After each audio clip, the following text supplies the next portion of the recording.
नमस्कार, स्वागत आपका आदि टीवी के prime time debate show spotlight में। मैं हूं आपके साथ पारुल। मतदान की तारीख में ज्यादा समय नहीं है, लेकिन ऐन वक्त पर जब प्रचार का शोर थमने को हो, अब प्रचार घर पर जाकर ही हो पाएंगे। उस वक्त दिग्गी का ट्वीट, जिसमें वो बीजेपी की तुलना हिटलर से करते हैं। वो लिखते हैं, चुनाव का समय आ गया है, भाजपाई कहेंगे हिंदू धर्म खतरे में है, उसे बचाने के लिए सभी भाजपा को वोट दें। यही हिटलर करता था और अब यही भाजपा करती है। दिग्गी ने कहा कि जिस तरह से हिटलर ने जर्मनी को बर्बाद किया, उसी तरह भाजपा भारत को बर्बाद कर रही है। अब दिग्गी के इस ट्वीट के बाद सवाल ये उठ रहे हैं कि मुद्दों से तर दिग्गी इस चुनाव में, इस उपचुनाव में इस तमाम मुद्दों को लाकर इसे किस दिशा में लेकर जा रहे हैं। और जब दिग्गी कराएं उपचुनाव में हिटलर की एंट्री, तो महंगाई, बेरोजगारी पर सवाल भला कौन उठाए। अब चुनाव के मुद्दों को भटकाते दिग्विजय, तो सवाल उठेंगे ही कि आखिर दिग्विजय ने हिटलर राग छेड़कर चुनाव का रुख किस तरफ करने की कोशिश की है। तो होंगे सवाल, मेहमानों से भी होगी मुलाकात, पूछेंगे उनसे भी सवाल। फिलहाल आप ये रिपोर्ट देखिए।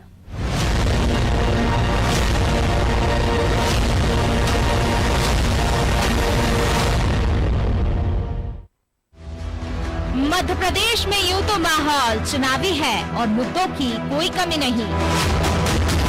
कोरोना काल के बाद लगातार विपक्ष के निशाने पर रहने वाली बीजेपी को घेरने के लिए बहुत सारे मुद्दे हैं, जिससे वो भुनाकर चुनावी समय में फायदा उठा सके। लेकिन हर बार की तरह इस बार भी कांग्रेस के सपनों पर एक बार फिर पानी फेरा है दिग्विजय सिंह ने। 2018 के चुनावी शोर के बीच दिग्विजय ने बयान दिया था कि मैं बोलता हूं तो कांग्रेस के वोट कटते हैं। इससे पहले भी ऐसे कई बार हुआ जब दिग्गी ने अपनी ही पार्टी के लिए मुसीबत खड़ी कर दी। ताजा मामला उनके ट्वीट से जुड़ा है, जहां पूर्व मुख्यमंत्री और राज्यसभा सदस्य दिग्विजय सिंह ने भाजपा पर निशाना साधते हुए उसकी तुलना हिटलर से की है।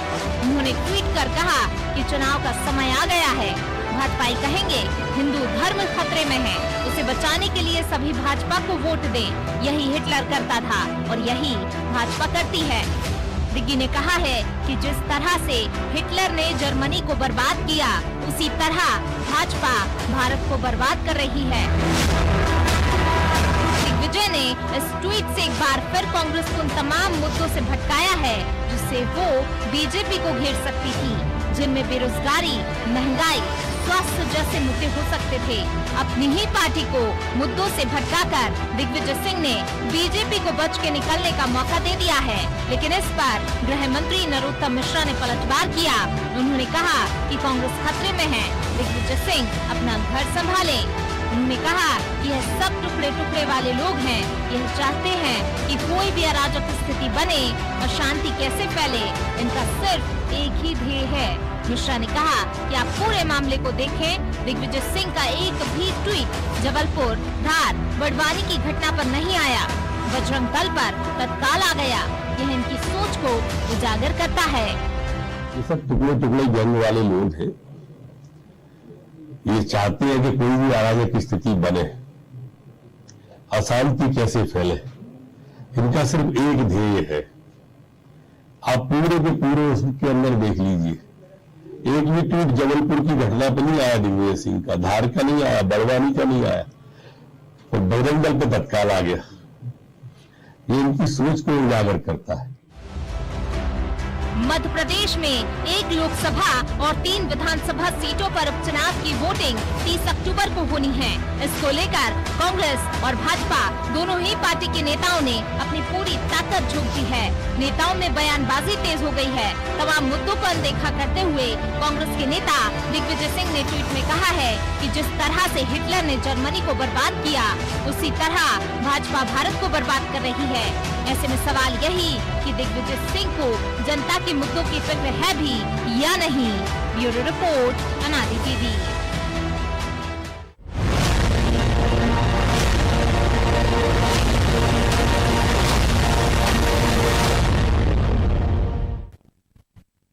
तो चलिए चर्चा की शुरुआत, लेकिन उससे पहले स्पॉटलाइट में कौन से वो पॉइंट्स होंगे, कौन से वो सवाल होंगे जिन्हें हम रखने वाले हैं, आपके सामने रख देती हूं। जनहित के मुद्दे से दूर चुनावी प्रचार, ये चुनावी दल, ये चुनावी पार्टी आज जनहित के मुद्दों पर चुनाव लड़ना भी चाहती है, नहीं हिटलर की एंट्री से क्या कांग्रेस को जीत मिलेगी, कांग्रेस को कोई फायदा मिलेगा, जिसके लिए ट्वीट किया गया हो शायद, वरना इसके पीछे वजह क्या है? क्या दिग्विजय के ट्वीट कांग्रेस की परेशानी बढ़ा देते हैं? क्योंकि एक बार वो पहले ही कह चुके हैं कि मैं बोलता हूं तो कांग्रेस के वोट कटते हैं। उपचुनाव में धर्म पर वोट आखिर चाहता कौन? धर्म की सियासत आखिर करता कौन? चलिए मेहमानों से आपकी मुलाकात जो हमारे साथ इस चर्चा में जुड़ रहे हैं, आपका परिचय करा देती हूँ। शंकरलाल तिवारी जी प्रदेश उपाध्यक्ष बीजेपी से हमारे साथ जुड़े हुए हैं। शंकरलाल जी आपका बहुत बहुत स्वागत करती हूँ। रवि दांगी जी प्रवक्ता हैं आप कांग्रेस से, रवि दांगी जी आपका भी बहुत बहुत स्वागत करती हूँ। अशोक शुक्ला जी वरिष्ठ पत्रकार हैं, बहुत अच्छे राजनीतिक विश्लेषक हमारे साथ जुड़े हुए हैं, अशोक जी का भी बहुत बहुत स्वागत। सबसे पहले मैं कांग्रेस से ही इस बात की शुरुआत करूंगी। दांगी साहब, इस ट्वीट के क्या मायने निकाले जाए? हम अपने तरह से जो राजनीतिक विश्लेषक हैं या जो चर्चा होती है कि दिग्विजय सिंह साहब का ट्वीट मतलब कुछ ना कुछ बात तो जरूर है, कांग्रेस की इस पर टिप्पणी क्या है, पहले मैं वो जानना चाहती हूँ। ऐसा है कि अगर दिग्विजय सिंह जी ने कोई बात कही है तो आप सबसे पहले तो इस बात को समझने की कोशिश करें कि मध्य प्रदेश की जनता के लिए वो पहले मुख्यमंत्री रह चुके हैं। अगर मुख्यमंत्री रह चुके हैं तो एक बार नहीं 2 बार रह चुके हैं और निरंतर उन्होंने जनता के विश्वास को जीता है और बहुत सोच समझ के हर एक चीज का कुछ ना कुछ अर्थ होता है। अगर उनका अर्थ कुछ समय समझ में नहीं आता है तो कुछ समय बाद समझ में आता है लोगों को, लेकिन कभी भी गलत बात नहीं कहते हैं। जनता के लिए आज भी जिस उम्र में वो निरंतर ऊर्जा के साथ में कार्य कर रहे हैं, पार्टी उनको बड़ी से बड़ी जिम्मेदारी दे रही है और वो मतलब जो कहते हैं ना कि 24 घंटे में से अधिक समय जनता के लिए काम करना इस उम्र में, तो दिग्विजय सिंह जी हैं। ठीक है, किसी को समझ आता हो नहीं आता, कांग्रेस को तो समझ में आता होगा ना सर कि उनके नेता ट्वीट कर रहे हैं तो उसके पीछे उनकी मंशा क्या होगी? या एक बात बताएं मैडम, आप हिटलर शाही कहा है, कहां गलत कहा है? आप मेरी बात समझिए, हिटलर शाही का मतलब क्या है? आपने किसी से वादा किया और वादा खिलाफी करना, मतलब सीधी सिंपल सी बात है कि 2 बातें है ना सर इसमें। पहली लाइन ट्वीट का जो पहली लाइन है कि आप सभी भाजपाई कहेंगे अंतिम चरण आ गया है चुनाव का, सभी भाजपाई कहेंगे हिंदू खतरे में है, उसे बचाने के लिए भाजपा को वोट दो, एक लाइन। दूसरी लाइन में वो लिखते हैं कि यही हिटलर करता था, भाजपा भी वही कर रही है, जैसे हिटलर ने जर्मनी को बर्बाद कर दिया वैसे अब भाजपा भारत को बर्बाद करेगी।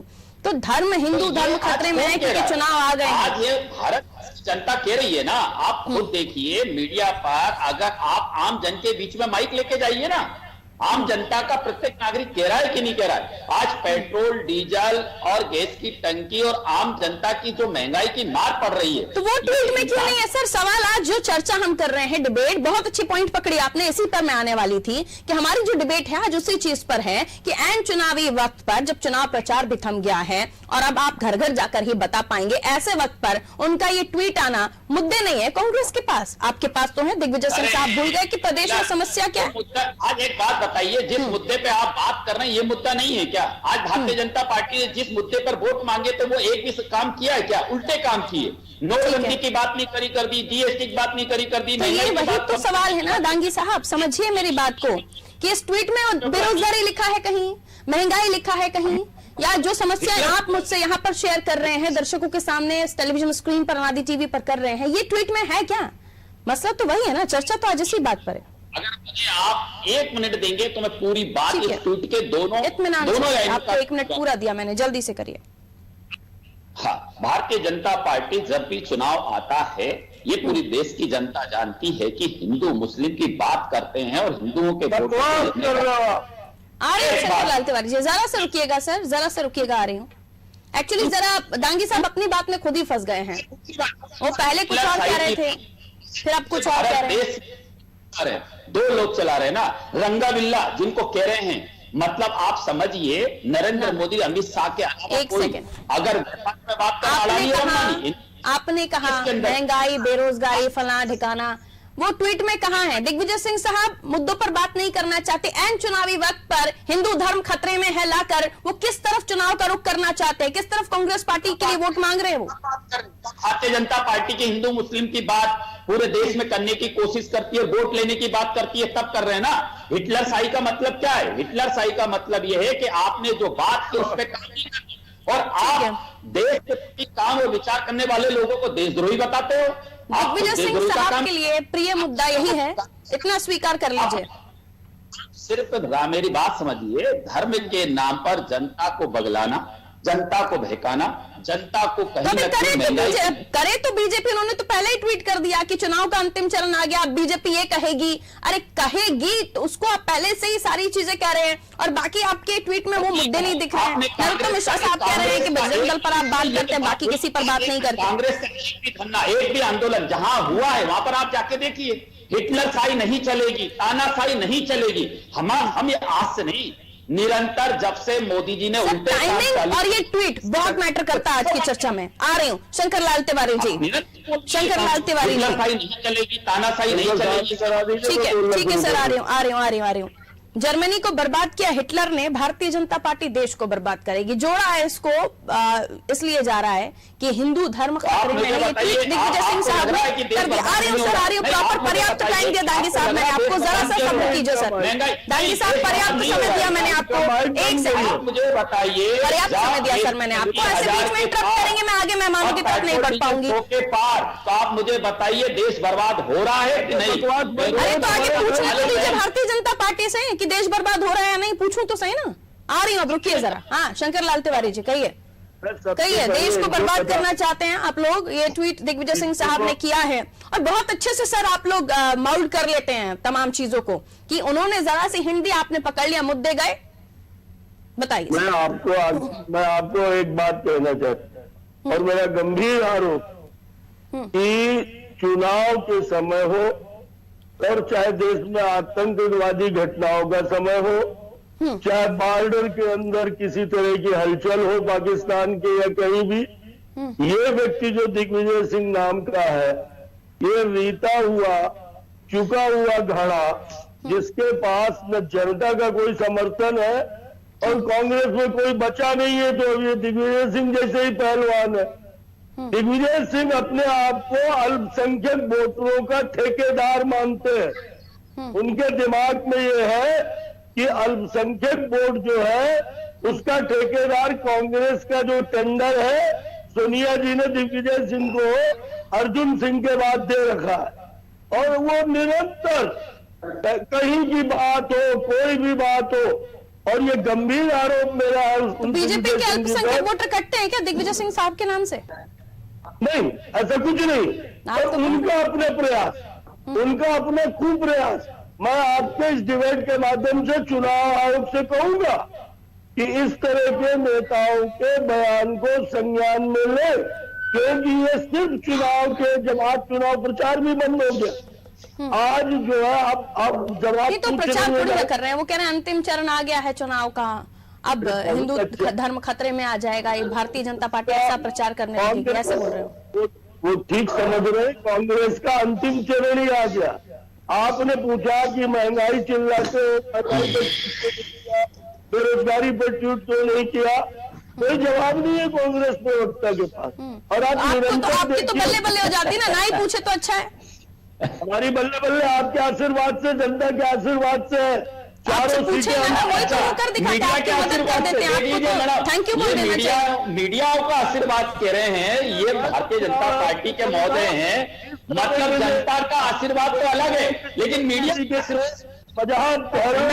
और उनको यहाँ ऐसी डिबेट में, इसी शो में वही सवाल पूछूंगी मैं, वही सवाल पूछूंगी दांगी जी। चुनाव है, खंडवा चुनाव में अल्पसंख्यक मतदाताओं को ये खंडवा हार चुके हैं। अरुण यादव के नाम वापस लेने के समय से ही, और खंडवा में उपचुनाव 3 सीटों पर और उपचुनाव विधानसभा सीटों पर, इसको लेकर चर्चा हो गई, जो चर्चा भी है। बड़े ही आराम से दिग्विजय सिंह साहब आपकी मदद कर देते हैं उन मुद्दों के बहाने, और आप लोग बचकर निकल जाते हैं। आप लोग भी घेर लेते हैं उन मुद्दों को कि साहब ये अच्छा है, इसी टॉपिक को छेड़ो बार बार। हमारी नस जहां दबी हुई हम उस पर बात नहीं करेंगे।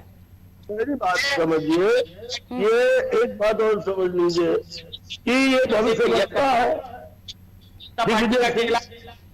आप सीरियसली लेते भी है ना दिग्विजय सिंह साहब की ट्वीट को? नरोत्तम मिश्रा साहब बाइट दे देते हैं। नहीं, आपने डिबेट आयोजित की है, मेरी मजबूरी है। पहले बात मैं यही बोलने वाला था कि नरोत्तम मिश्रा साहब ने भी तो उस पर टिप्पणी की ना। गंभीरता का कोई मतलब नहीं बचा, इनका कोई वजूद नहीं बचा। एक तरफ आप कहते हैं वजूद नहीं है, एक तरफ आप कहते हैं जनाधार खो चुके हैं, फिर आप लोग उस पर जवाब भी देते हैं। राजनीति है, आप देखेंगे हमें देना पड़ेगा, और वो इसीलिए इस तरह की नौटंकी करते हैं कि वो चर्चा में बने रहे। मैं बता रहा हूँ। ठीक है, अशोक शुक्ला जी एक साथ बात करेंगे। दांगी साहब, आपकी आवाज मुझे समझ में नहीं आ रही, ना समझ में आ रहा है दर्शकों को कि आप क्या बोल रहे हैं। एक एक करके आपकी बारी किसी में आप बोलिएगा। ठीक है शंकर लाल जी, आ रही हूँ। अशोक शुक्ला जी को शामिल कर लेते हैं। अशोक शुक्ला जी, बहुत ही आराम से भारतीय जनता पार्टी, मैं तो कहती हूँ कि भारतीय जनता पार्टी जो चाहती है दिग्विजय सिंह साहब शायद कर देते हैं, ऐसा लगता है। और इस तरह की चर्चाएं, रूमर्स भी रहती हैं, क्योंकि बहुत जाहिर है कि महंगाई, बेरोजगारी और इन तमाम मुद्दों से बचकर ही भारतीय जनता पार्टी को इस चुनावी समय में जाना था। और जो उस तरह के प्रचार प्रसार चल रहे थे उसमें ये एंगल आया ही नहीं कि आप महंगाई पर बात करें, रसोई गैस महंगा हो गया, घर में खाने का तेल महंगा हो गया, इस पर बात करें। लेकिन जाहिर सी बात है, और करें भी कैसे, कोई करने वाला भी तो नहीं है, पूछने वाला ही नहीं है, विपक्ष भी नहीं पूछ रहा है। विपक्ष को तो चाहिए आप ये बताइए हिंदू धर्म खतरे में है कि नहीं है। अशोक शुक्ला जी देखिए, अभी काफी कुछ चीजें तो आपने कह दी, जो चुनावी मुद्दों की बात है, जो जनता से जुड़े मुद्दे हैं, इसमें महंगाई सबसे बड़ा मुद्दा है। और ऐसा नहीं कि इसकी चर्चा नहीं हो रही, इसकी चर्चा हो रही है। ये ठीक है कि दिग्विजय सिंह इसकी चर्चा नहीं कर रहे हैं। वैसे मुझे ये पता नहीं कि किस संदर्भ में दिग्विजय सिंह ने जो है कहा है कि भारतीय जनता पार्टी जो है, समय देखिए और उनका ट्वीट देखिए कि जो टाइमिंग है कि चुनाव के हम बिल्कुल पड़ाव पर आ चुके हैं। देखिए, दिग्विजय सिंह के बारे में भारतीय जनता पार्टी के नेता कई बार ये कह चुके हैं कि वो राजनीति में प्रासंगिक हो चुके हैं, उनकी बातों को कोई महत्व नहीं देता है। फिर प्रश्न ही उठता है, जब आप उनकी बातों को महत्व नहीं देते हैं तो उनको एक ट्वीट को लेकर आप चर्चा क्यों करते हैं। आपका सवाल ये बहुत महत्वपूर्ण है कि 4 चुनावों में महंगाई कोई मुद्दा है कि नहीं, भ्रष्टाचार कोई मुद्दा है कि नहीं, गुड गवर्नेंस कोई मुद्दा है कि नहीं। और ये बात बिल्कुल सही है कि भारतीय जनता पार्टी इन मुद्दों से अलग जाकर या तो खैराती योजनाओं की चर्चा करती है, जिसमें 1 रुपए किलो गेहूं, 2 रुपए किलो चावल बांट रही है, या कहीं आवास योजना की बात करती है। तो बहुत जरूरी मुद्दे ऐसे हैं कि जो कि राजनीति के परिदृश्य में हमको दिखाई नहीं देते, जिनकी आवश्यकता है, जिन पर डिबेट होनी चाहिए। और दिग्विजय सिंह ऐसे समय पर अगर कोई उपडान ट्वीट करते हैं तो मुझे लगता है कि सबसे ज्यादा नुकसान तो वो देश की जनता का करते हैं, तो क्षेत्र की जनता का करते हैं, जहां पे थोड़ा बहुत असर है। बिल्कुल, आपको लगता है इस ट्वीट के बाद, क्योंकि अब ये चर्चा हो रही है और सभी तमाम कांग्रेसियों से भी सवाल पूछे जा रहे हैं कि दिग्विजय सिंह साहब ने ऐसे समय पर ये ट्वीट किया है, तो इससे क्या उपचुनाव में जनता के बीच या हिंदू वोटर्स के बीच कोई मजबूत पकड़ या छवि बना पाएंगे, वो वोटर्स मिल जाएंगे?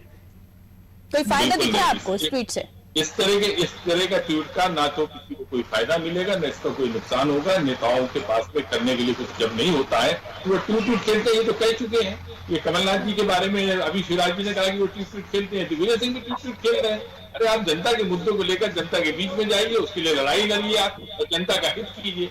तो अगर वो चीजें नहीं हो रही है तो भारतीय जनता पार्टी की राह ज्यादा आसान हो जाती है। तो इस तरह के ट्वीट से बचना चाहिए। और दिग्विजय सिंह तो प्रासंगिक हो चुके हैं, ये भारतीय जनता पार्टी के नेता कई बार कह चुके हैं, फिर इसके बाद जब उनके ट्वीट को इतना महत्व दिया जा रहा है। बिल्कुल ठीक है, नांगी साहब आप कहिए। आप हाँ, अब मैं आपसे ये कहना चाहता हूं, सबसे पहले तो मेरा प्रश्न ये है कि जो अपने शंकर लाल तिवारी जी ने बात कही है कि आपके आशीर्वाद से, मीडिया के आशीर्वाद से और जनता के आशीर्वाद से हमारी सरकार बनी हुई है, इस बात को पहले तो क्लियर किया जाए कि तिवारी जी ने, शंकर लाल जी ने कैसे कहा, क्यों कहा है, क्या आपका कौन सा आशीर्वाद इनकी सरकार बनाने में रहा है। एक दूसरी बात, इसका खंडन अगर आप नहीं कर पाएंगे या ये नहीं करते हैं तो जनता पूरी तरीके से जो आपके चैनल को देख रही है उनके लिए हमेशा के लिए प्रश्न समझ जाएगा। दूसरी बात, आप मुझे एक बात पहले तो सुनिए, ये आप शायद उनको सुन ही नहीं पाएंगे वो क्या कहना चाहते हैं। एक सेकंड आप रुकिए, आपने ये अपनी तरफ से आपने शर्तें और ये बॉन्डिंग्स बना दी कि आप ये बॉन्ड हो गया हमारा कि आपने आशीर्वाद कह दिया और आपके ऊपर भी सवाल खड़ा हो गया। पहली बात तो ये सारी बातें आप सुनिए, उन्होंने जो कहा वो आशीर्वाद से मतलब उनका ये नहीं था कि आपने हमारी सरकार बनाने में कोई योगदान दे दिया। मेरा सवाल कुछ और था, वो जवाब कुछ और दे रहे थे।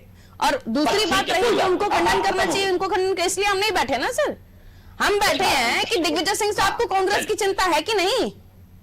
हाँ, मैंने ये कहा था, इस पर सुन लीजिए दांगी जी, मैंने ये कहा जब एंकर ने मुझसे कहा कि इससे आपको दिग्विजय सिंह के बयानों से आपको फायदा मिलता है, आपको बैठे बैठाए बल्ले बल्ले हो जाती है, तो मैंने कहा नहीं, हमारी बल्ले बल्ले तो जनता के आशीर्वाद से, बुद्धिजीवियों के आशीर्वाद से अपने आप है, इसलिए हमारे काम बोलते हैं। हमारी बल्ले बल्ले ठीक है, दांगी साहब को सुन लो। हम जब चर्चा में बैठे हैं कान आप सारे सब होशो आवाज में बैठा कीजिए। जी, दूसरी बात, आपकी इस बात को मैं पूरी तरीके से नकारता हूं कि आपने जो बात कही कि विपक्ष कहीं भी किसी भी मंच से जनता के बीच में गली गलों में या कहीं भी मोहल्ले में इस प्रकार से नहीं जा रहा है कि वहां महंगाई हो या दूसरी बात है रोजगार। मैं उसको इग्नोर या डिनाई नहीं कर रही हूँ सर, मैं उसको इग्नोर डिनाई नहीं कर रही। दिग्विजय सिंह साहब का पार्टी में औहदा क्या है? हमें वोट दे रही है। दिग्विजय सिंह साहब का औहदा पार्टी में क्या है? एक दिग्गज नेता है आपकी पार्टी के, वरिष्ठ नेता है, पूर्व मुख्यमंत्री है। बताइए, इसलिए तो मैं पूछ रही हूँ, आप कह रहे हैं हम कार्यकर्ता गली गली जाकर महंगाई की बात करें और दिग्विजय सिंह साहब कर रहे ट्वीट धर्म खतरे में। आप मुझे बताइए ना, उनकी बात का महत्व है ना, तभी तो ये सवाल उठ रहे हैं। अरे महत्व की बात कर रहे हैं, हमारी पार्टी में महत्वपूर्ण पर्सन है वो। और रही बात उसके बाद मैं आपको बताऊं, मध्य प्रदेश के पूर्व मुख्यमंत्री है वो। आप कैसी बात कर रहे हैं और ये सुन रहे हैं? आप मेरी बात आप समझिए। अरे सर, वही तो मैं आपको समझाने की कोशिश कर रही हूँ। हिंदी अंग्रेजी पर्सन। अब मेरी बात तो आप पूरी होने दीजिए ना। हाँ, अब जैसे हमारे अशोक जी ने बात कही कि जनता के बीच में ऐसी बात नहीं है, विपक्ष का काम कर रहा है, सत्ताधारी जो पार्टी है सत्ताधारी के हिसाब से बात कर रही है। ये पूरा मध्य प्रदेश की जनता अच्छी तरीके से जान रही है कि मध्य प्रदेश के इतिहास में पहला मुख्यमंत्री शिवराज सिंह जी ऐसे हुए हैं जिन्होंने 17 साल में 22,000 से ऊपर झूठी घोषणाएं की है जो कभी जमीन पर नहीं दिखाई गई है। एक दूसरी आज भटक गए मेरी बात, वो झूठी घोषणा। सर आप अनादि टीवी देखा कीजिए सर, 4-4, 5-5 डिबेट्स करते हैं हम अलग अलग टॉपिक को लेकर और हर टॉपिक पर मजबूती से सवाल पूछते हैं।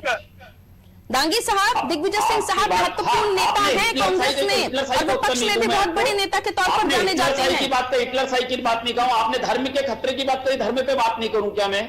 करूं ना धर्म पे बात? मैं पूछ रही हूँ, उनके ट्वीट में धर्म इंपॉर्टेंट है, खतरे में पड़ गया है, बाकी किसी चीज को इंपॉर्टेंस नहीं देना चाहते आप लोग? फिर वही बात, आपने पहला ट्वीट देखा, उनके सारे दिन के ट्वीट देख लीजिए, पिछले 5 दिन के ट्वीट देख लीजिए, उनका खुद के वीडियो देख लीजिए, उनके फेसबुक पेज पे जाके देख लीजिए। उन्होंने खाद को लेकर, किसानों की समस्याओं को लेकर, गरीबों की महंगाई को लेकर निरंतर उनके बयान आ रहे हैं। आपने ट्वीट आज का पढ़ा, उस पर आप बात कर रहे हैं। आज का दिन भी तो खास है, बोलने नहीं देना, आज का दिन भी अगर तो आप खास बोलने है। नहीं देने चाहते हैं तो उपचुनाव का मतलब क्या आएगा? अब उपचुनाव हम आपको वही तो बतलाने जा रहे हैं। आज हिटलर साई पूरे निरंतर, आप बताइए मुझे, आज भी इनकी खरीद फरोख्त बंद नहीं है। हमारे बड़वा के विधायक को खरीदा कि नहीं खरीदा शिवराज सिंह जी ने? एक शिवराज सिंह जी हैं जो खरीद के हमारे विधायक को ले जाते हैं, चेहरा खड़ा करते खरीदते हैं। खतरे में कौन? विधायक फिर वही खरीद फरोख्त आना चाहते हैं कांग्रेस में, कांग्रेस आना चाहते हैं तो फिर वही बात, आना आप भी ना शंकरलाल तिवारी जी एक एक करके क्यों चुनाव करवा रहे हैं? आप भी क्लियर कर दीजिए कंडीशन, ये झटके पे झटका मत दीजिए सर। ठीक है, ये निरंतर चुनाव इसलिए कराएंगे क्योंकि इन्हें डर है इस बात का है। जनता खंडवा में लोकसभा हार रहे थे तो विधायक खरीदा जीतने के लिए, लेकिन उल्टे अब जूता पड़ने वाला है। जनता इनको ऐसे जूते मारने वाले खंडवा लोकसभा चीजों के साथ। विधायक आप ऐसे कैंडिडेट्स को चुनते क्यों हैं जो बिकने के लिए, खरीदने के लिए तैयार हो जाते हैं? देखिए, आपने नहीं देखी वो कमी? मध्य प्रदेश के हमारे चुने हुए विधायक जो जा रहे हैं खरीद के द्वारा, आज उनका चेहरा क्लियर हो गया। 30 सेकंड के साथ हम आगे बढ़ेंगे। सबसे पहले अशोक शुक्ला साहब आपकी टिप्पणी लेते हुए अब 30 सेकंड में हम आगे बढ़ेंगे। अशोक शुक्ला साहब, मध्य प्रदेश के सियासत में ये जो उपचुनाव है, इस उपचुनाव को हम देखें तो काफी महत्वपूर्ण और आने वाले समय में जो अगले चुनाव होंगे उसके लिटमस टेस्ट के तौर पर भी देखा जा रहा है। इससे ये अंदाजा लगाया जाएगा, खासतौर पर राजनीतिक पंडित, विश्लेषक और खुद राजनीतिक पार्टियां अपना अवलोकन करेंगी कि साहब हम किस स्टेज पर खड़े हुए हैं। दमोह के बाद भारतीय जनता पार्टी पर बहुत प्रेशर था और अब जिस तरह से प्रचार प्रसार में जुटे हुए हैं काफी महत्वपूर्ण है। कांग्रेस के लिए भी उतना ही महत्वपूर्ण, भारतीय जनता पार्टी के लिए भी उतना ही महत्वपूर्ण। लेकिन अब इस स्टेज पर आकर दिग्विजय सिंह साहब जब इस तरह के ट्वीट्स कर रहे हैं और ट्वीट के बाद टिप्पणियां भी आती हैं, स्वाभाविक है, कोई छोटे नेता नहीं है वो। लेकिन अब क्या लगता है आपको कि इस ट्वीट के आने के बाद कोई माहौल में अंतर आएगा क्या? इलेक्शन में जो जनता है उनके मूड में कोई अंतर आएगा, स्वभाव में कोई अंतर आएगा? क्या देख रहे हैं आप? इससे कुछ तो अंदाजा लगा ही सकते हैं कि इस ट्वीट के बाद हम कुछ चेंजेस देखेंगे, परिस्थितियां बदलते हुए देखेंगे। मुझे लगता है कि राजनीतिक हलकों में भले इसमें बहुत ज्यादा चर्चा हो जाए, लेकिन मतदाताओं के बीच में कहीं इन चीजों का कोई बड़ा असर नहीं आता है, क्योंकि ये सीधे तौर पर कोई अल्पसंख्यक या बहुसंख्यक के बीच में कोई बात नहीं की गई है। इस संदर्भ में उन्होंने हिटलरशाही का उपयोग किया है। और हिटलरशाही का मतलब जो मैं समझता हूँ वो एक ऐसी सरकार या एक ऐसी सत्ता जो किसी की रसूखती हो, उसको हम लोग हिटलर कहते हैं। तो मैं आपको बता दूं कि आडवाणी जी ने 2014 के बाद 15 में एक स्टेटमेंट दिया था कि देश एक दूसरे तरह के आपातकाल की तरफ बढ़ता है।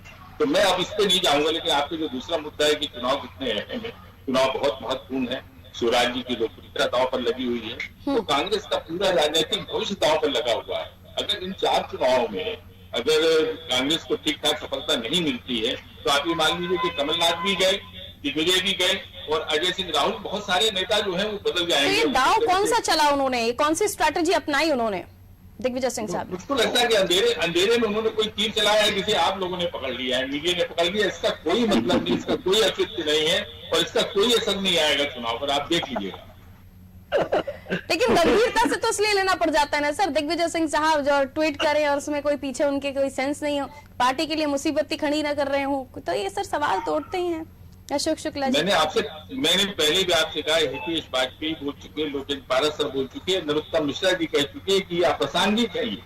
दिग्विजय सिंह की बातों को कोई गंभीरता, मतलब उधर राहुल गांधी की बातों को आप गंभीरता से नहीं लेते हैं, तो फिर आप दिग्विजय सिंह की बातों को गंभीरता से क्यों ले रहे हैं? तो भारतीय जनता पार्टी का स्टैंड बहुत साफ है कि हमें कांग्रेस को गंभीरता से नहीं लेना। हाँ, सही कहा सर। शंकर खूब कहते हैं आप लोग साहब की कुछ नहीं है, ये नहीं है, वो नहीं है। हर नेता खड़ा हुआ दिग्विजय सिंह साहब जी के ट्वीट पर जवाब देने के लिए, हर नेता खुलकर बोलते हैं। गंभीरता से नहीं ले रही है, लेकिन आपको जवाब नहीं देने देंगी जी, मुझे पूछा जा रहा है। हाँ, आपसे ही पूछ रही हूँ सर। हर नेता जवाब देता है आपकी पार्टी में, तो दिग्विजय सिंह साहब जी के ट्वीट पर। आदरणीय अशोक जी ने एकदम साफ वरिष्ठ पत्रकार है और मध्य प्रदेश नहीं देश में जाने वाले पत्रकार है और मैं उनको जानता हूँ, वो कोई बात किसी को। हाँ, तो वो यही बोल रहे हैं ना कि गंभीर हो जाते हैं ना आप लोगों को परेशानी होने लगती है, न जाने कौन सी ट्वीट आके हमें जवाब देना है। सारे नेता एक साथ फिर टिप्पणी करते हैं। दिग्विजय सिंह के बयान में कतई गंभीर नहीं है, पर आपकी जो समस्या उस पर मैं जवाब देना चाहता हूँ। हाँ। आपने कहा कि दिग्विजय सिंह ने ये बौखलाहट का ट्वीट क्यों किया। अशोक जी ने उसे बढ़िया उत्तर दिया, पर मैं अपना उत्तर दे दूं अशोक जी। जल्दी समय कम है, जल्दी से कहिए। मेरा उत्तर ये है कि अल्पसंख्यकों को डराने 50-60 साल तक ये अल्पसंख्यकों के मसीहा बने रहे कांग्रेस के लोग, उनको डरा के भाजपा खा जाएगी, भाजपा तुमको समुद्र में डुबो देगी और हिंदू और वही बुझता हुआ दिया। हिंदू धर्म खतरे में बता रहे हैं ना, वो अल्पसंख्यक धर्म अल्पसंख्यकों को खतरे में नहीं बता रहे, वो हिंदू धर्म को खतरे में बता रहे हैं। तो अभी क्या कहेंगे, किसके ठेकेदार हो गए? ये कांग्रेस का बुझता हुआ दिया है और उसकी लौ है दिग्विजय सिंह जैसे लोग।